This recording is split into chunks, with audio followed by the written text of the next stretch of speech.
Welcome to special debate. This is Satish. భారత్తో ఇటు చైనాతో స్నేహాస్తం, అటు రష్యాతో మరింత బలపడిన బంధం కలిసి వస్తోంది. ట్రంప్ టారిఫ్లు, బెదిరింపుల వేళ మోదీ వ్యూహం అమెరికాకు షాక్ ఇచ్చిందా? భవిష్యత్తులో భారత్, చైనా, రష్యా కలిపి సూపర్ పవర్ కాబోతున్నాయా? మూడు అగ్రదేశాల కలయికతో ట్రంప్కు నిద్ర పట్టడం లేదా? భారత్ తాజా దౌత్య వ్యూహం, పరిణామాలు, ఫలితాలపై స్పెషల్ డిబేట్లో మనం మాట్లాడబోతున్నాం. చర్చలో పాల్గొంటున్నారు సీనియర్ జర్నలిస్ట్, ది హిందూ మాజీ రెసిడెంట్ ఎడిటర్ నగేష్ కుమార్ గారు, అలాగే ఆర్మీ మేజర్ భరత్ రెడ్డి గారు డిబేట్లో జాయిన్ అవుతున్నారు. రైట్, భరత్ రెడ్డి గారు, ఎలా అర్థం చేసుకోవాలి? మీరు కరెక్ట్గా నెల రోజుల కిందట ఇదే 10 టీవీ స్టూడియోలో ఒక మాట అన్నారు. మనం చైనాను తప్పుగా మాట్లాడొద్దు, చైనా మనం దగ్గర కావచ్చేమో, పరిణామాలన్నీ మారుతున్నాయి, జియో పాలిటిక్స్ మారుతున్నాయని. దాదాపు అదే జరిగింది. చైనాకు దగ్గరయ్యాం, రష్యాతో బంధం మరింత బలపడింది. దీనికి కారణం కేవలం ట్రంపేనా, ఇంకా వేరే ఇతర కారణాలు ఏమైనా ఉన్నాయా? I don't think so. అంటే ట్రంప్ ఇప్పుడు మనం ఏదైతే చూస్తున్నామో, I think he's only a precipitating agent, that's all. కానీ ఇండియా తన ఫారెన్ డిప్లొమసీలో, తన జియో పాలిటిక్స్ లో India tries to maintain something called as strategic autonomy. అంటే ఏ పెద్ద దేశంతోని కూడా ఒకే దేశంతో మనం కలిస్తే అది ఈ రోజు కాకపోయినా కానీ రోజు కానివ్వండి, రేపు కానివ్వండి, ఎల్లుండి కానివ్వండి, ఏ రోజైనా అది మనల్ని దెబ్బకొట్టే అవకాశం ఉంటుంది. కాబట్టి మనం ముందుకెళ్లే తరుణంలో ప్రపంచవ్యాప్తంగా ఏవైతే పెద్ద పవర్స్ ఉంటాయో, అది అమెరికా కానివ్వండి, చైనా కానివ్వండి, రష్యా లాంటి దేశం కానివ్వండి, ఇవన్నిటితోనూ కూడా సత్సంబంధాలు ఉంచుకోవడం చాలా important. The first step in diplomacy is to keep relationships open. And I think in that context Trump గారి చలవ వల్ల 7 ఏళ్ల నుంచి ఈ ఇద్దరు భారతదేశం కానివ్వండి, చైనా కానివ్వండి, ఈ దేశానికి నేతల మధ్యలో ఒక మీటింగ్ కాంది, ఇవాళ ఒక మీటింగ్ ప్రెసిపిటేట్ అయ్యింది. And that's a very good sign actually.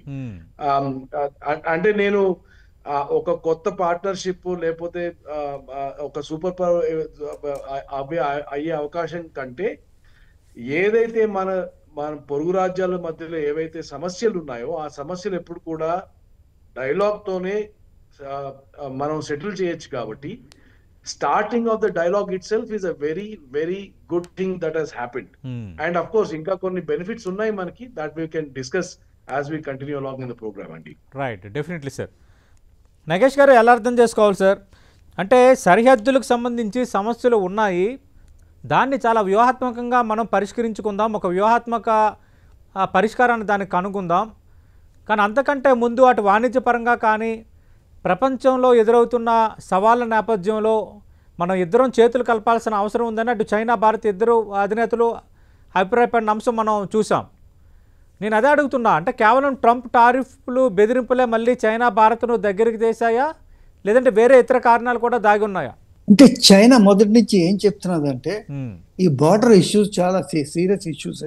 ఎందుకైతే Galwan వ్యాలీలో ఏదైతే క్లాష్ అయిందో, మన సైనికులు చనిపోయారు, దాని తర్వాత డోక్లాము, ఇవన్నీ క్లాషెస్ అయ్యాయి.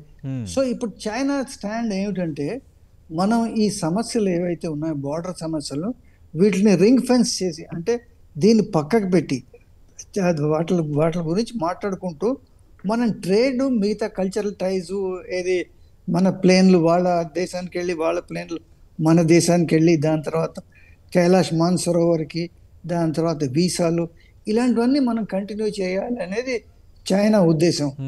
అయితే నిన్నటి మీటింగ్ చాలా చాలా ప్రాముఖ్యత వహించింది. ఎందుకైతే చైనాకి 7 సంవత్సరాల తర్వాత మన ప్రధానమంత్రి వెళ్తున్నాడు. అక్కడ ఏంటంటే అది సందర్భం కాదు ఏది మన బార్డర్ ఇష్యూస్ మాట్లాడడానికి. ఎందుకైతే మీటింగ్ కూడా ఉన్నది 45 నిమిషాలు, 50 నిమిషాలు. అది కాకుండా ఇది జస్ట్ ప్యూర్లీ బైలాటరల్ మీటింగ్ కాదు. ఇది ఏంటంటే ఎస్సీఓ ఏదైతే ఉందో, ఎస్సీఓ సైడ్ లైన్స్లో లీడర్స్ అందరూ కలుస్తున్నారు. సో దానికి ఒక లిమిటెడ్ స్కోప్ ఫర్ డిస్కషన్ ఉంది. అయితే ఏంటంటే మోదీ షీ జిన్పింగ్ని మళ్ళా ఇండియాకి రమ్మని చెప్పాడు నెక్స్ట్ ఇయర్ 2026లోని. ఎందుకంటే నేను అనుకోవడం ఎస్సీఓ, షాంఘై కోఆపరేషన్ ఆర్గనైజేషన్ మనం హోస్ట్ చేస్తాం నెక్స్ట్ సో రమ్మన్నాడు. అది కాకుండా ఈ సంవత్సరమే డిసెంబర్లో ఏది వ్లాడిమిర్ పుతిన్ రష్యా అధ్యక్షుడు మన దగ్గరికి వస్తాడు. సో ఈ డైలాగ్ ఏదైతే స్టార్ట్ అయిందో అది ముందుకు పోతుంది.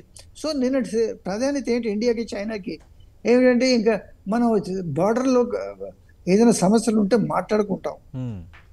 మన మన అక్కడ కోర్ కమాండరు వాళ్ళ కోర్ కమాండరు అక్కడ వాళ్ళకి హట్స్ ఉన్నాయి, హట్స్ అంటారు వాటిని, అంటే గుడిసెలే యాక్చువల్గా. వాళ్ళ హట్లో ఒకసారి మన హట్లో ఒకసారి మాట్లాడుకుంటారు యుద్ధానికి పోకుండాను. సో అది మంచి పరిణామం నిన్న జరిగింది. అంటే ఇక దీని ఇంపాక్ట్ ఎలా ఉండొచ్చు? ఎందుకంటే చైనా భారత్ మధ్య సరిహద్దు సమస్యలు అలాగే దౌత్యపరమైన అంశాలు అడ్డంకిగా ఉన్నాయి. అంతకు మించి ఆపరేషన్ సింధూర్లో భాగంగా పాకిస్తాన్కు చైనా సహకరించిందనేది బహిర్గతం అయిపోయింది. ఈ విధంగా చైనా అనేది మనకు ఒక శత్రువు అనేది దేశ ప్రజల్లో కానీ అందరిలోనూ ఒక ముద్ర పడిపోయింది. ఇక ముద్ర తొలగిపోనుందా? మళ్ళీ చైనా భారత్ మధ్య పూర్తిస్థాయి బంధాలు నెలకొనే ఛాన్సెస్ ఇక పెరుగుతాయా? ఇది మంచి ప్రశ్న అండి. ఎందుకైతే చైనాని నమ్మడం కష్టం. ఎందుకైతే మన జవహర్లాల్ నెహ్రూ చైనాని నమ్మి 1962లో మోసపోయాడు. ఎందుకైతే జవహర్లాల్ నెహ్రూ ఎప్పుడు ఎక్స్పెక్ట్ చేయలేదు చైనా ఇండియాని అటాక్ చేసి అక్సాయ్ చిన్ని ఆక్యుపై చేస్తుంది అనేది. సో ఇప్పుడు ఏమిటంటే చైనా ఇప్పుడు కూడా ఏమిటంటే ఏది మనని మళ్ళా చైనా ఏంటంటే వాళ్ళ 1,00,000 మంది సోల్జర్స్ ఏది బార్డర్లో ఉన్నారు, మన 1,00,000 మంది సోల్జర్స్ బార్డర్లో ఉన్నారు. వాళ్ళు ఏమిటంటే బార్డర్లో రోడ్స్ కట్టించారు, ఇన్ఫ్రాస్ట్రక్చర్ కట్టించారు, అంతా కట్టారు. మనం ఇంకా ఆ ప్రాసెస్లో ఉన్నాం. అయితే దీనికి మనకి వెనకెందుకు పడిందంటే, మనకి కాంగ్రెస్ ప్రభుత్వం ఇంతకుముందు యూపీఏ ప్రభుత్వం ఏం తప్పు స్టాండ్ తీసుకుంది. ఏం స్టాండ్ తీసుకుంది? మన ఇన్ఫ్రాస్ట్రక్చర్ వాడితే చైనా వాళ్ళు వచ్చేసి మన ఇన్ఫ్రాస్ట్రక్చర్ వాడి దేశం లోపలికి వచ్చేస్తారనే చాలా హాస్యాస్పదమైన ఒక స్టాండ్ తీసుకున్నారు. సరే, అది ఇప్పుడు కొంచెం దాన్ని సరిదిద్దడానికి ప్రయత్నం చేస్తున్నారు. సో ఇప్పుడు ఏమిటంటే, ఇప్పుడు proof of the pudding lies in the eating. India China మంచి మాటలు మాట్లాడితే సరిపోదు. ఏది టియాన్జిన్లోని వాళ్ళు ఏమిటంటే, ఇండియాకి ఇప్పుడు వెంటనే కావాల్సింది మనకి పీస్ కావాలి. సరే, దాంట్లో ఎలాంటి అనుమానం లేదు, శాంతి వాతావరణం కావాలి. మనకి కావాల్సింది ఏంటంటే ట్రేడ్. ఇప్పుడు ట్రేడ్ ఇంబ్యాలెన్స్ ఉంది. చైనా మనకి చాలా ఎక్కువగా మనకి ఎక్స్పోర్ట్ చేస్తున్నది, మనం చాలా తక్కువగా ఎక్స్పోర్ట్ చేస్తున్నాం. ఇప్పుడు ఈ రోజు డెవలప్మెంట్ ఏంటంటే, అమెరికా ఎట్లాగో మన మీద 50% టారిఫ్ వేసింది. ట్రంప్ ఈరోజు రిపోర్ట్స్ ఏమొచ్చాయంటే, అమెరికా నుంచిను వేరే చోట్ల నుంచిను కన్ఫర్మ్ కాలేదు. ఎందుకే ట్రంప్ యూరోపియన్ యూనియన్ కూడా ఒత్తిడి తీసుకొస్తున్నాడు, ఇండియా మీద శాంక్షన్స్ విధించాలనేది. ఒకవేళ మనం ఏంటంటే ఏం నమ్ముకున్నామంటే, ఒకవేళ ట్రంప్ ఇంత మొండి వైఖరి వహిస్తే మనం యూరోపియన్ యూనియన్కి, దాని తర్వాత చైనాకి, దాని తర్వాత ఆఫ్రికాకి, సౌత్ అమెరికాకి ఎక్స్పోర్ట్ చేయొచ్చు అనేది. సో మనకి ఇప్పుడు యూరోపియన్ యూనియన్ కూడా ఇదే స్టాండ్ తీసుకుంది అనుకోండి, ట్రంప్ చేసిన స్టాండు. మనకి మిగిలింది చైనాతోటే. సో చైనాతో మనకి సత్సంబంధాలు దేనికి కాకపోయినా కూడా ట్రేడ్ కోసం, వ్యాపారం కోసానికి మాత్రం తప్పకుండా మనకి సత్సంబంధాలు, మనం దానికి we have to go out of our way to start good neighbourly relationship with China. సరే, పాకిస్తాన్కి సహాయం చేసింది. పాకిస్తాన్కి పాకిస్తాన్కి మన యుద్ధం ఆపరేషన్ సింధూర్లో సహాయం చేసింది అనేది అందరికీ తెలుసు. ఏది వాళ్ళు మొత్తం ఏది ఇండియన్ వాళ్ళకి అంతా డిఫెన్సివ్ సామాగ్రి, దాని తర్వాత మెయిన్గా ఏమిటంటే వాళ్ళకి డిఫెన్సివ్ సామాగ్రి అంతా ఇచ్చారు.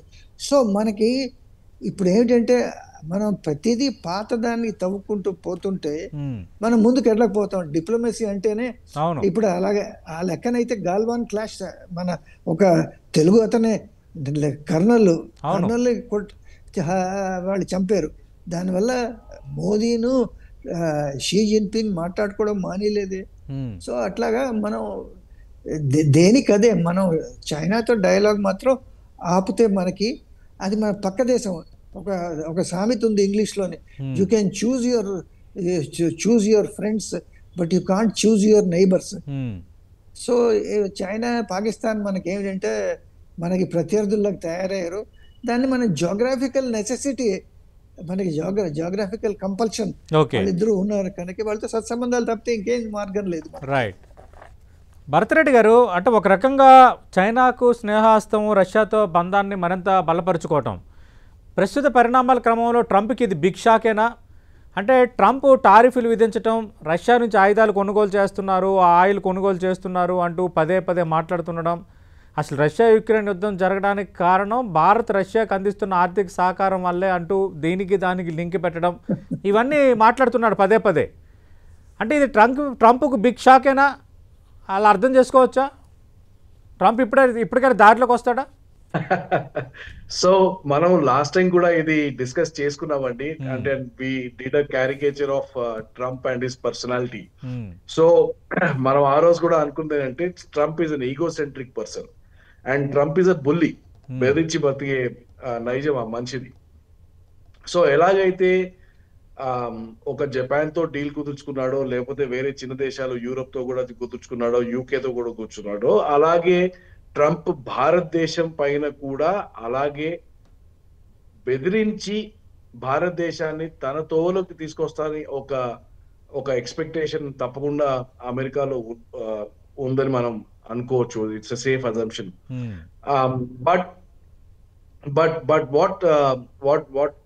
what I think is also true is that భారతదేశం నుంచి ఎక్స్పెక్టెడ్ రెస్పాన్స్ ఏదైతే వాళ్ళు ఎక్స్పెక్ట్ చేశారో ఆ విధంగా మనం బెదురుతాం అనుకున్నాడు, మనం పరిగెత్తు పోయి వాళ్ళని కలుస్తాం అనుకున్నాడు, మనం వాళ్ళతో బేరసారాలు చేస్తాం అనుకున్నాడు, కానీ అది ఏది జరగలేదు.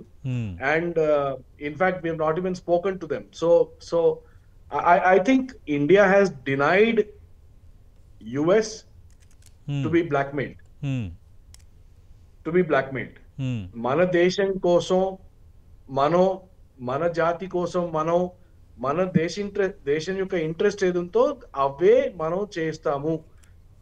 వేరే దేశం భయపెట్టిస్తే బెదిరించేది లేదు అనే ఒక క్లియర్ మెసేజింగ్ వెళ్ళింది. And I think that messaging was not expected by US. So తప్పకుండా ఒక భ్రాంతికి గురి చేసింది ఈ స్టాండ్ ఏదైతే ఉందో. Right.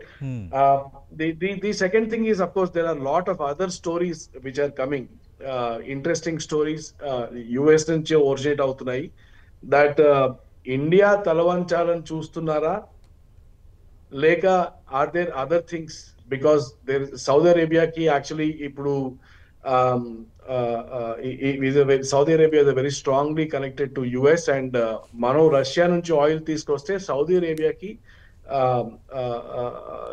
revenue పడిపోయింది. So easy acting in the interest of Saudi Arabia, we don't know, right? Easy acting against Russia revenue పడగొట్టాలని చూస్తున్నాడా?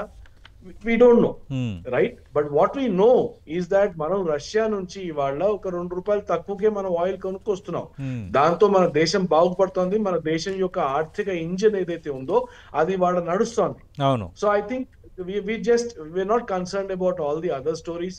మన దేశం ఇంట్రెస్ట్ ఎక్కడైతే ఉందో ఆ పద్ధతులు మాత్రమే మనం అవలంబించుకొని ముందుకు పోతాము అని చాలా క్లారిటీ వస్తుంది. Now as far as China is concerned, ఈ చైనాతో సమస్యలు ఉన్నాయి, లేవని కాదు. మీకు మనం గాల్వాన్ లో చూసాము, మనం పాకిస్తాన్ వైపు వాళ్ళ వైఖరిని చూసాము. ఇప్పుడు బంగ్లాదేశ్ లో కూడా వాళ్ళు ఒక ఎయిర్ ఫోర్స్ స్టేషన్ కడతారు. And then they are trying to build a naval presence also off the coast of Bangladesh. వాళ్ళు బ్రహ్మపుత్ర నది పైన టిబెత్ లో కూడా ఒక పెద్ద డ్యామ్ కడతారని వార్తలు ఉన్నాయి, ఇవన్నీ ఉన్నాయి. It's okay. పొరుగు దేశాలు అన్నాక రెండు దేశాల మధ్యలో వైవిధ్యత ఉండడము అండ్ విభేదాలు ఉండడం సహజం. కానీ వాళ్ళ మన ఈవీ గ్రోత్ ఏదైతే కావాలో, మీకు తెలుసో తెలీదో,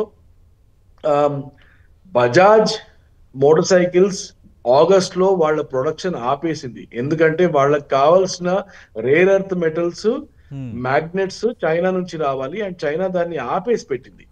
ఇవాళ నిన్నటి మీటింగ్ తర్వాత China has said we will supply rare earth metals to you, we will supply magnets to you. So భారతదేశం అనే ఇంజిన్ నడవాలంటే మనకు మార్కెట్ కూడా కావాలి, మనకి రా మెటీరియల్ సప్లై కూడా కావాలి. ఈ రెండు మన దగ్గర లేవు. మన దగ్గర దేశాన్ని నడిపించడానికి చమురు లేదు, ఎనర్జీ లేదు. మన దగ్గర దేశంలో తయారు చేసింది అమ్మాలంటే మార్కెట్ లేదు. US is a market for us. దేశంలో ఏదైనా తయారు చేయాలంటే మన దగ్గర రా మెటీరియల్స్ అంత ఎక్కువగా లేవు, అవి కూడా ఆఫ్రికా నుంచో చైనా నుంచో రావాలి. సో సో ప్రపంచవ్యాప్తంగా ఏ దేశం నుంచి మనం ఏది సమకూర్చుకుంటామో ఆ దేశంతో సత్సంబంధాలు పెట్టుకోవడం ఈజ్ వెరీ వెరీ ఇంపార్టెంట్. దీంట్లో మనం ప్రత్యర్థులమా లేక మనం ఎనిమీస్మా ఇవి చూడొద్దు సమస్యలను. ఇంతకుముందు నా కో ప్యానలిస్ట్ అన్నట్టు we just have to ring fence it, and మన అడ్వాంటేజ్ కి మనం ముందుకెళ్లాలో అవి ఆలోచించుకుంటూ ముందుకెళ్ళాలి అంతే. And actually if you go back into history, okay, I'm telling you, I mean 11th century నుంచి కూడా మీరు చూసుంటే వెస్ట్ ఇంపీరియలిజం, వెస్ట్ కొలనైజేషన్ ఎప్పుడైతే మొదలైందో దానికి వ్యతిరేకంగా ఎప్పుడు ఏ దేశం తల ఎత్తినా కానీ ఆ దేశం వాళ్ళు తల నరికేశారు, right? So Ottoman Empire was there. They balkanized the entire Ottoman Empire. 1918 లో Ottoman Empire ని ముక్కలుగా తెగొట్టారు వాళ్ళు. దాని తర్వాత World War I లో వీళ్ళు అంటే French, British, Netherlands, Dutch, you take any of these countries, వాళ్ళు కొలనైజేషన్ చేశారు. కానీ ఎప్పుడైతే ఇటలీ, జర్మనీ కొలనైజేషన్ మొదలు పెట్టారో వాళ్ళు World War I ద్వారా అలాంటి కాంపిటీషన్ ని కూల్చేశారు. World War II లో కూడా జరిగింది అదే. సో ఎప్పుడైతే 3-4 చిన్న దేశాలు కలిసి, చిన్న దేశాలు అంటే ప్రత్యర్థి దేశాలు అనుకుందాం in very economic geopolitical sense, ఎప్పుడైతే 3-4 దేశాలు అలా దగ్గరికి వచ్చి సమాయత్తం అయ్యాయో అప్పుడప్పుడు the west got together to destroy those nations. So ఇంతకుముందు మీరు చెప్పింది ఏదైతే చెప్పారో అది ఇప్పుడు యూరోప్ ని కూడా ఫోర్స్ చేస్తాడు శాంక్షన్స్ తీసుకురావడానికి అనేది. Now what is happening?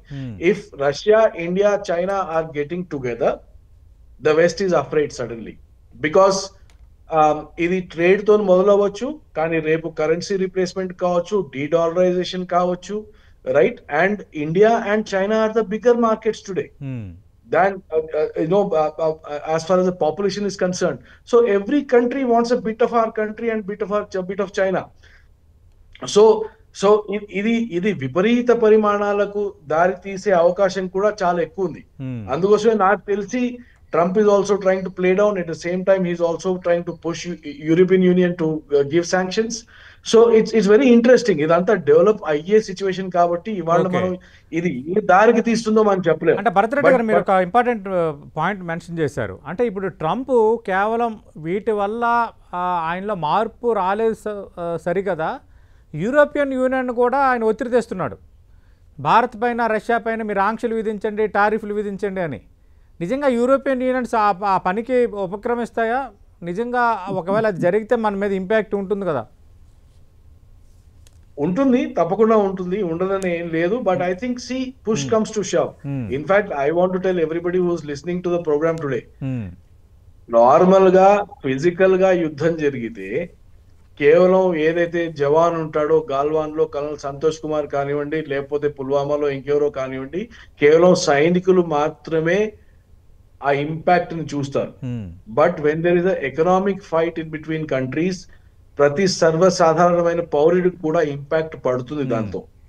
Okay, so for example ఇవాళ 50% టారిఫ్ ఉంటే కోయంబత్తూర్ లో టెక్స్టైల్ ఫ్యాక్టరీస్ నడవు, కష్టం. అవును, రైట్? జీతాల మీద ఇంపాక్ట్ ఉంటుంది. So so so so so మన దేశం తీసుకున్న స్టాండ్ ఏదైతే ఉంటుందో దీని వెనకాల ప్రతి పౌరుడు కూడా ఇప్పుడు నిల్చోవాలి. That is what is more important in the discussion. ఎందుకంటే ఏం జరగబోతుందో నాకు తెలియదు, కానీ జరిగే దాని మీద ఇంపాక్ట్ మాత్రం మనలాగా, మీలాగా, నాలాగా ఇక్కడ హైదరాబాద్ లో కూర్చున్న సాధారణ పౌరుల మీద కూడా ఈ ఇంపాక్ట్ 0.05% అయితే ఉంటుంది. Who's going to suffer? The common citizens, but we should stand up for it, is what I'm saying. Yeah. Right. So European Union చేయొచ్చు, చేయకపోవచ్చు. I don't know. Seriously, I don't know. అవును, అంటే యాక్చువల్గా European union కూడా లోపల కొత్తలు ఆడుతుంది కదా. అంటే ట్రంప్ ఏంటి వ్యవహార శైలిని చేయకపోవచ్చు అన్నదే ఒక అంచనాగా చెప్తున్నారు. చూద్దాం మీరు అన్నట్టుగా ఏం జరగబోతుందో. నగేష్ గారు, మామూలుగా లార్జెస్ట్ సెన్స్లో చూస్తే ఎంతసేపు అమెరికా పెద్దన్న పాత్ర, అమెరికా పెత్తనం, అమెరికా ముందు అమెరికా ఆంక్షలు విధించడం, ఆంక్షలు విధించడం మిగతా దేశాలను ఒత్తిడి చేయటం, తనతో తగాదాకు సిద్ధమైతే ఇంకా ఆ దేశం రూపురేఖలు లేకుండా చేయటం, ఇదే వాళ్ళ ఒక స్ట్రాటజీగా ముందు నుంచి వస్తుంది. కానీ చాలామంది అంటున్న మాట ఒకటి ఉంది, అంటే భారత్, చైనా, రష్యా కానీ కలిస్తే ఇది సూపర్ పవర్ అయిపోతారు, మొత్తం అమెరికా లాగా మొత్తం ప్రపంచం అంతా మన గుప్పిట్లో వస్తుంది, మన పెత్తనం పెరుగుతుంది అని. నిజంగా అలాంటి వాతావరణాన్ని ఎక్స్పెక్ట్ చేయొచ్చా? ఎందుకంటే దగ్గరగా ఉన్న ఈ సరిహద్దు దేశాలు ఒక్కటి కాకుండా అటు సరిహద్దుల అంశాలని, ద్వైపాక్షిక అంశాలని, ఒకరి శత్రువులకి ఇంకొకరు సహకరించుకోవటం, ఈ వైఖరి ఉన్న నేపథ్యంలో ఇక్కడ మీరు దీనికి వచ్చే ముందు యూరప్ గురించి ఒక చిన్న పాయింట్ చెప్తాను. చెప్పండి సార్. ఇప్పుడు యూరప్ మన దగ్గర రిఫైన్డ్ ఆయిల్ కొనుక్కుంటున్నదండి. ఇప్పుడు ఏం జరుగుతున్నది, రష్యా నుంచి మన దగ్గర క్రూడ్ ఆయిల్ వస్తున్నది. మన దగ్గర చాలా రిఫైనింగ్ కెపాసిటీ, చాలా ఎక్సెస్ కెపాసిటీ ఉంది. మనం దీన్ని రిఫైన్ చేసేసి దీన్ని petrol, diesel, kerosene, what ever చేసేసి మన యూరోపియన్ యూనియన్ కి చెప్తున్నాం. ఈ యూరోపియన్ యూనియన్ లో దేశాలు ఏది, ఇంగ్లాండ్, ఫ్రాన్స్, జర్మనీ, ఇవన్నీ ద్వంద్వ వైఖరి వహిస్తున్నాయి. ఒక పక్క నుంచి ఏమో ఇండియాకి ఫేవరబుల్ గా లేవు, రెండో పక్క నుంచి ఏమో ఇండియా దగ్గర ఇవన్నీ కొంటున్నాయి. ఇప్పుడు ట్రంప్ చెప్పింది ఒకవేళ వాళ్ళు అదే చేస్తే, ఏది కొనకుండా ఇండియా మీద శాంక్షన్ చేస్తే నష్టపోయేది వాళ్ళే, మనకేమిటది? మనం వేరే దేశాలకు, ఇప్పుడు వేరే దేశాలకి మనం అమ్ముతాం ఇది రిఫైన్డ్ ఆయిల్. సో అది పెద్ద సమస్య కాదు. సో అది మీరు ఇంకోటి అడిగారు ఏమిటండి ఇది, అంటే ఈ 3 దేశాలు కలిస్తే సూపర్ పవర్ అవుతాయి, 3 ప్రపంచం పైన మనకి పెత్తనం వస్తుంది. 3 దేశాలు కలవడం అనేది అంటే చాలా అర్లీ అండి. ఇప్పుడు చైనా ఇండియా కలవడం అనేది, చైనా ఏమంటున్నది అంటే పాకిస్తాన్ ఇది మా ఐరన్ క్లాడ్ బ్రదర్ అనేది అంటున్నది, మా ఆల్ వెదర్ ఫ్రెండ్ అని అంటున్నది. సో ఇప్పుడు చైనా ఏమిటంటే, చైనా కావాల్సింది ఏంటంటే ఇండియాని 3 పక్కల నుంచి స్ట్రింగ్ ఆఫ్ పర్ల్స్, అటుపక్క బంగ్లాదేశ్లో పెత్తనం చేస్తున్నది, అటుపక్క శ్రీలంకలో చేస్తున్నది, ఇటుపక్క పాకిస్తాన్లో చేస్తున్నది, కొత్తగా ఆఫ్ఘనిస్తాన్లో చేస్తున్నది, అన్ని చోట్ల చేస్తున్నది. సో ఇండియాతో దోస్తీ చేసి మరి వీళ్ళందరినీ వదులుకుంటుందా అనేది చూడాలి. అది ఇప్పుడు దీంట్లో ఇది అంత సులభమైన విషయం కాదు. చైనా ఏమిటంటే అమెరికాని ఎదుర్కోవడానికి ఇండియా ఇప్పుడు ఏమిటంటే, ఇప్పుడు క్వాడ్ ఉందండి, క్వాడ్ లో ఏంటంటే ఇండియా, అమెరికా, జపాన్, ఆస్ట్రేలియా ఉన్నాయి. ఈ క్వాడ్ ఏమిటంటే బేసికలీ యాంటీ చైనా ఇది. దీంట్లో ఏమి ఎకనామిక్ ఇంట్రెస్ట్ లేవు, దీంట్లో strategic interest. So India quad లో ఉండగా చైనాతో ఎట్లా కలుస్తుంది, because it is anti China formation. దాని తర్వాత పాకిస్తాన్ తో చైనా ఉండి ఇండియాతో ఎలా కలుస్తుంది చైనా.